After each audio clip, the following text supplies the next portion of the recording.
Praise the lord. ఈరోజు మనం తెలుసుకోబోయే విషయం మీ జీవితం మార్చే శక్తివంతమైన 5 వాక్యాలు. ఈ వాక్యాలు చెబితే సాతాను తట్టుకోలేడు.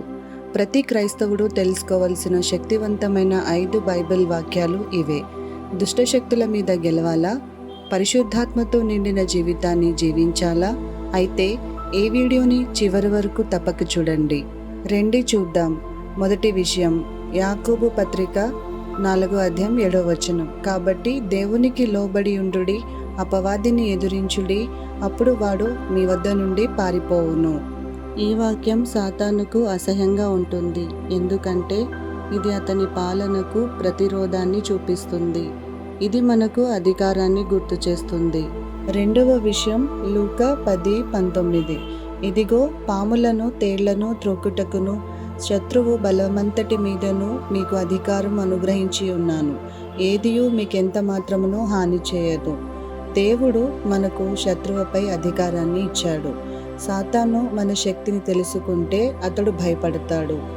మూడవ విషయం, ప్రకటన గ్రంథం 12:11. వారు గొర్రెపిల్ల రక్తమును బట్టియు తామిచ్చిన సాక్ష్యమును బట్టియు వానిని జయించి ఉన్నారు గాని మరణము వరకు తమ ప్రాణములను ప్రేమించిన వారు కారు. రక్తశుద్ధితో మరియు సాక్ష్యంతో మనం విజయం సాధిస్తాం. ఇది సాతానుకు ఓటమి సంకేతం. నాలుగవ విషయం, 2 తిమోతి 1:7.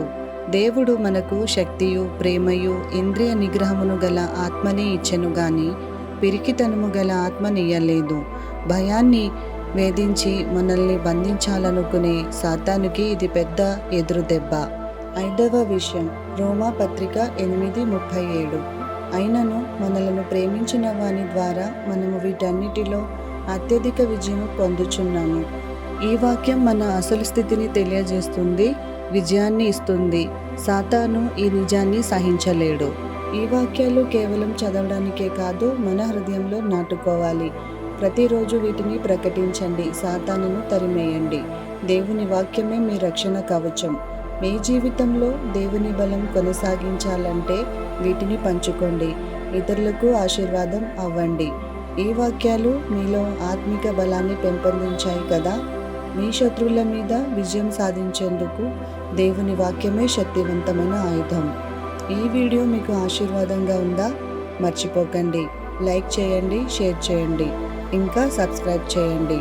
మరిన్ని శక్తివంతమైన ఆధ్యాత్మిక వీడియోల కోసం వేచి ఉండండి. ధన్యవాదములు.